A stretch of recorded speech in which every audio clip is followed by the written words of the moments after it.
Now I'm the one feeling left out. Because that Brown family mosh pit looked like such a blast. For the first time in what feels like forever, it genuinely seemed like the real Brown family was back together. Honestly, I'm kind of here for Cody finally being the one on the outside looking in. It's absolutely hilarious that he and Robyn are missing out while the core family is out there living it up at Christine and David's wedding. Watching Cody come to terms with the fact that he's not the sun around which everyone orbits, chef's kiss. After all those years of him parading about as if he owned the entire production, it's high time someone gave him a reality check. Newsflash. Cody was never on Christine, David, and the OG-13's iconic guest list for their legendary party. And really, who even invites their ex to their wedding? Thank goodness they didn't. Nobody wants to witness Cody out there dancing like a cockroach who just got hit with a can of Raid. Karma is officially doing her thing, and I'm absolutely loving it. For years, the OG3 had been treated as outsiders as Cody openly played favorites with Robyn. And when they voiced their complaints, they were admonished to keep calm and cease being jealous. Well now, who's the one who's got a fine cold glass of jealousy to sip on? Yeah, it's Cody. And let's get real about Meri dropping the statement regarding the Brown family members that stepped out. Come on, this is not some depressing ash pit or cringeworthy reunion. It's a full-fledged family party with individuals dancing, laughing, and actually having the time of their lives. No one required Cody lurching about the dance floor, grasping for a spotlight. I loved seeing the new and improved version of this family just letting loose and having so much fun. There's a lot to dissect, so let's not waste any more time. Let's get right into it. Hi friends, welcome back. It's Emma here, and this is Sister Wife Story. So Cody actually verbalized it standing in the driveway with Cry Bros, spewing their typical scripted drivel. His actual quote, "I'd rather repair my relationship with you than with my kids." Yeah, the one he most appreciates at that moment, not his children, just whoever happens to be standing in front of him. And for real, if his kids were upset, I wouldn't blame them at all. This man can't cease yelling about how he never loved their mothers. Like, seriously, Cody? That's what you choose to say on TV? I mean, I understand. His marriage with Robyn is obviously on life support currently. He's holding on to it for dear life, while the rest of his life comes crumbling down. But perhaps don't go around declaring that saving your not-so-stable marriage is more vital than attempting to repair your utterly broken relationships with your children. You'd think that would take priority, but nope. It's just a non-stop stream of chaotic word vomit from Cody. No filter, no self-awareness. Then, of course, he pulls Madison into it, calling her the gossip girl and accusing her of telling Janelle that he never loved her. And just to make it worse, he keeps repeating again and again that he never loved his own children. Seriously? And then, to top it all off, along comes Stemminster Robyn to rescue everyone by insisting the kids were poisoned against Cody by their mothers. And the cherry on top? Cody telling us that he and Robyn are hurt more by all this than the kids. I almost fell off my couch laughing. By this time, you only know it's time for TLC to shut it down when they're asking us to sit through Cody and Robyn's cringe-worthy acting out melodrama. That absurd outdoor fight, pretty much one of the most cringe-worthy, obviously staged battles I've ever witnessed on television. Seriously, I'm curious to know which of the children finally had the courage to utter it outright. You're the one who brainwashed us. Because after Sunday's steaming dumpster fire of an episode, that was the line that burned the brightest. Honestly, I'm putting my money on Hunter. First of all, because I just really love the guy. And he just seems the kind of person who would actually go and say it. Does anyone else have a better theory? The crazy thing is, we don't even know who really did say it. But looking at how many of the kids could have let that bomb out, it really indicates just how much of a huge problem Cody has become. Like, it's not only one kid throwing shade anymore. Basically, it's become a full-on family roast. Some believe it could have been Garrison. He's vocal, he's upset, and he's not afraid to tell him straight out in his face. Others are putting money on Hunter for referring to him as while Leon allegedly referred to him as manipulative. Or perhaps it wasn't one of them specifically. Perhaps the kids all just did copy-paste on the same thing because, quite frankly, why not? My personal first thought was Peden. If this occurred immediately after the wedding, That is perfectly coincidental with when Cody supposedly called TLC to shut up the kids. And Peyton? He was obviously angry because that call from Cody wasn't a "how's life" type of thing. It was more like, "Stop talking about me." Real classy, Cody. So yeah, pick your fighter. Whoever coined it, what's certain is this whole fiasco isn't about reality TV drama alone. It's a complete breakdown of Cody's entire character. And if Robyn ever had to choose between Cody and her kids, oh, we've been here before. We know how that would end. With the OG3, it's clear as day. Their children come first. Always. Robyn, however, she attempts to pull the balance card. Cody is just as concerned about her kids as she is. Yeah, sure. I call total BS. Robyn would 100% pick Cody over her own children any given day of the week. Proof? She was literally about to evict her kids from the household for not going along with her, or rather, Cody's eye-roll-inducing COVID rules. Sincerely, it truly sounds like she had children just to ensnare the men in her life and get the paycheck. Recall that horrible purity speech in which she effectively dismissed her 3 older kids? How do you cry and wail over the greatest mistake of your life, only to confess that the error was the man whom you married and with whom you had 2 additional children? That's not merely heartbreaking. It's emotionally crippling and almost abusive. Robyn could very well steal the award for worst mom. And let's not pretend, she never actually cared for Cody. She's a textbook grifter, same as her mom. I wouldn't be the least bit surprised if in the future she fabricates an entire sob story about being abused, turning the tables and playing victim and bringing Cody through the mud. Just what she attempted with her first husband after he sought a divorce. Narcissists like Robyn, they're strategic predators when it comes to control. She keeps her kids emotionally stunted, infantilized, so they'll stay under her thumb and won't leave. And you can bet they've learned to copy her dramatic, attention-hungry sobbing just to earn an ounce of validation. Not to mention, she demands full obedience to Cody because feeding his fragile ego has become her full-time job. She's not here for the love. She's here for the glory, the cash, and whatever personal benefits accrue to being Cody's favorite. And that makes me think, complete lightbulb moment regarding that stilted kiss at the end of the wedding special. It hadn't occurred to me in the moment, but in retrospect, that kiss? Complete middle finger to the other wives. Remember how they used to make such a big fuss in previous episodes about not displaying any PDA in public? Well, that fumbling little peck was Robyn's smug way of saying, "Ha, I can kiss him anytime I please now. He's mine." Yeah, real classy, right?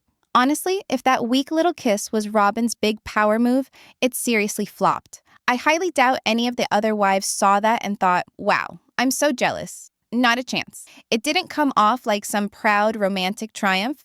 It felt more like a control tactic. Like she kissed Cody just to shut him up. You know, the same principle as distracting a dog with a clicker. That's precisely the attitude. And don't even act like it wasn't set up. How did Cody happen to wave away the camera when he had his eyes closed? That was obviously staged. But the kicker is, Robyn still plays like she won some sort of victory. Newsflash, nobody's jealous and nobody believes her. She didn't win a damn thing. The reality is that most of us were all about Team Christine from the start. Her desires were never far-fetched. She simply yearned to be loved. Even in her so-called over-the-top moments, such as when she lost it over Cody choosing Robyn's wedding dress, it all boiled down to this. She was starving for love. The clues were there right from the start. Cody didn't merely love Robyn more, he loved solely Robyn. It wasn't a question of distributing love unevenly, it was a question of withholding it from everyone else. That's the actual heartbreak. Christine was not asking for some unrealistic checklist. She just wanted plain love, some attention, and for her children to be treated with the same decency. But Cody could not even provide that. By the time cameras arrived, he was already checked out. Emotionally out of here, shutting down, doling out affection like it was some sort of scarce collector's item. And let's be real, whatever love Robyn shared with him didn't exactly top off his tank. Because after seeing her, there was nothing left in the tank for anyone else. When confronted regarding his insufficient love for the other wives, Cody fell back on his customary dull loyalty speech. But this was merely a smokescreen. It barely masked just how much he cared not. Christine didn't desire worship. She simply desired what Robyn received: some empathy, a bit of respect. And you know what? I think Cody when he testified that he never loved Christine. He required a third wife, found one, and Christine acquiesced, expecting to have love grow. She attempted to play the role, be the perfect third wife, produce the babies, live the fantasy, get to heaven. Sure, Cody may have loved her to some extent, but that true love? That was reserved whole and complete for Robyn. Instead of doing work to develop love with his other wives, he allowed resentment to accumulate, particularly against Christine, who had the audacity to feel things. To a man who never loved her, Christine's feelings were nothing but a nuisance. And let's be honest, he never demonstrated her love on the show. Perhaps he acted it out before Robyn came along, but we never got to see it. What is really heartbreaking is how much Christine invested, not only in her own kids, but in all the children. Robyn, otherwise known as Soen, didn't so much as raise a finger in the meantime. She was too busy monitoring the other children, the ones that weren't even hers, while monopolizing all of Cody's attention. And don't even start about how she suckered the OG wives' time, money, and energy out of them through MSWC. She torpedoed Meri's college aspirations and ruined her legal marriage record. It's repulsive, but you see, I'm just happy the OG3 finally moved on and broke free. They deserved far better. Oh, sweet baby Jesus. Cody is the actual definition of a human being who needs to get into therapy desperately. He could genuinely be the headline on a why you should see a therapist billboard. And look, I'm all for mental health. Get the assistance, talk to a professional, get your life together. Because possibly then, perhaps, he'd quit bringing around this mountain of baggage with his own children. Spoiler, the man needs to mature. I don't remember the exact words, but during the Vegas years, Cody essentially told Nancy, their therapist, nothing is ever his fault. Accountability? Never heard of her. And the kicker? I believe he's been using therapy as a shield now. Like a weapon to not have to deal with responsibility and hard truths. Newsflash, Cody, therapy isn't about avoiding triggers forever. It's about figuring out how to deal with them. But nope, he just outright told him he's not interested in having any conversation that could trigger him. So now it's somehow his kids' responsibility to walk around their own emotions so they don't trigger him? Yeah, that's totally healthy. Seeing him spin out in those scenes with Robyn, it's obvious. He knows something's amiss. He just doesn't have any idea how to solve it. He's thrashing for help, but isn't willing to hold on to anything substantive. And Robyn? God bless her heart, but she's constantly pushing him to be better, like that's somehow gonna make everything better. It's pathetic, it's desperate, and it's agonizingly oblivious. And yet, what do you really expect when Robyn still believes that religion is the be-all, end-all answer? To the point where Cody's already told him he's done with it. It's just a mess. Two adults who ought to be mature enough to sort it out, utterly lost, paying no attention to the fact that perhaps the very thing they need is therapy. Now, changing subject, can we discuss the Brown family's complete financial train wreck of a relationship? I'm gradually making my way through the seasons, and if one thing is evident, these people are atrocious with money. If they were actually struggling that hard, why construct those ridiculous mansions in Vegas and set up for Coyote Pass? And why choose pricey cities like Vegas and Flagstaff to begin with? It's like they're giving a masterclass in financial meltdown. They're constantly yapping about how much they care about paying for their kids' college, but their actual choices? Complete opposite vibe. Picture purchasing some cheap land in some down-low town, constructing a few small houses, and investing the rest. But no, that would have been too sensible. Instead, they're out here living like money doesn't even exist. Seriously, I'm just as baffled by their money as Cody is by mere human feelings. And if you've watched the show, you know that's a high bar to clear. I'm guessing the Vegas relocation had everything to do with Robyn's family being nearby.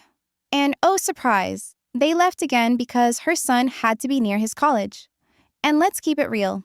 I'd put money that not all those children actually had their tuition paid for in full. Don't even get me going on those storage units they rent. Why do they keep shelling out dough for junk that they haven't even looked at in years? What are they even storing? Cody's dignity? And somehow, despite all of this, Janelle's still sporting the financial expert crown. Please, spare me. Yes, I think they're short on money. Sure, the show makes money, but after Cody and Robyn take their massive cut, the leftovers don't get very far, I imagine. Big family plus poor decisions, largely Cody's, equals always stressing about money. So it's no shock the OG3 are still out here working their MLM side hustles. Because someone's got to keep the lights on. Let's go back to when Garrison called Harrison out for throwing a fit over their parents raising a narcissistic brat. Harsh? Possibly. Wrong? Not at all. Rather than just validate Harrison's emotions and use it as a lesson, the Brown adults immediately went into their go-to move. Self-righteous mode. Classic Brown parenting. And since we're discussing the kids, can we please take a moment to discuss Saul? He's like the ghost child of the show. Saul was always stuck to Robyn beforehand, either being held in her arms or perched on Cody's shoulders like some living trophy.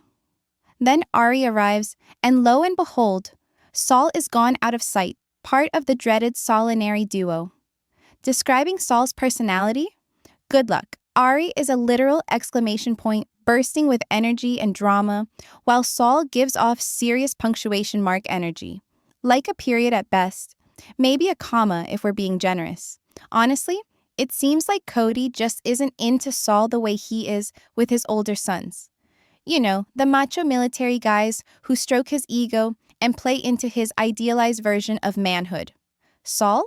Not so much. Bless his heart, because if he had one of the OG3 for a mom, he'd be out of luck. Let's get real. Cody eats up the admiration of his daughters, particularly when they're young and still believe he's the center of the universe. He lives for that adoration. But Saul? He doesn't fuel the Cody ego machine in the same way. And back to Garrison, he witnessed all of this chaos happening way before anyone else spoke the words out loud.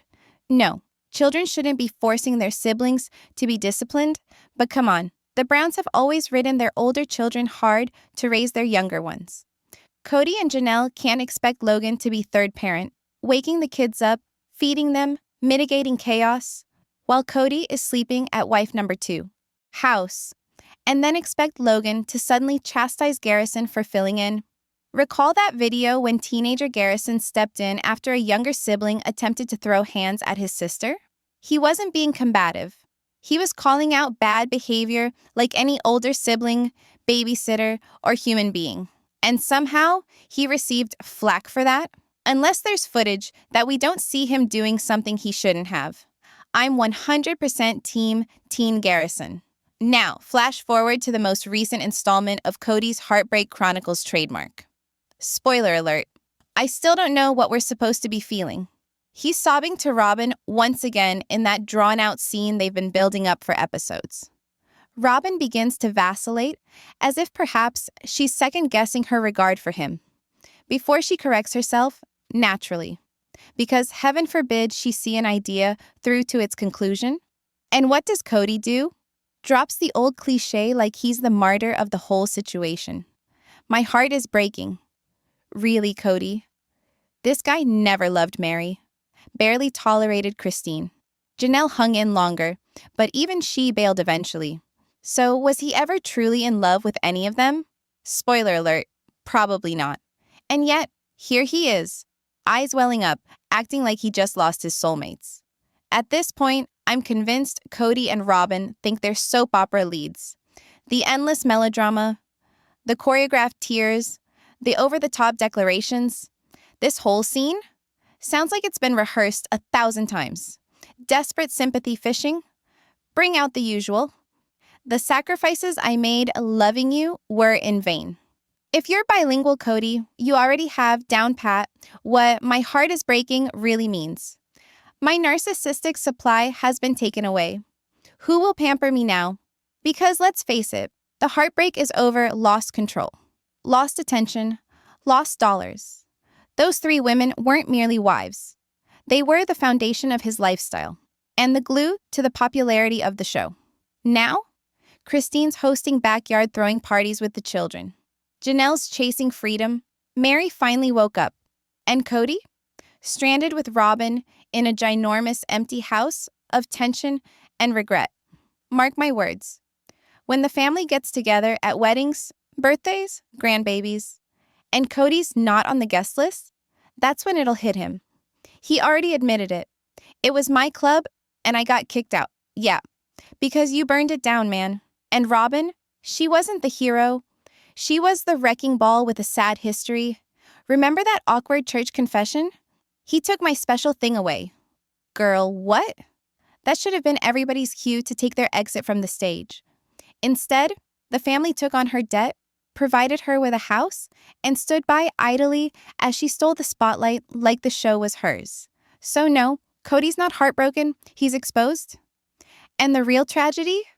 It took years of devastation and one woman finally leaving to set off the avalanche. But here we are. Christine threw the match. And thank goodness the rest caught on. Leave your comments below. Hit that like button if you're ready to put the Cody pity party behind you.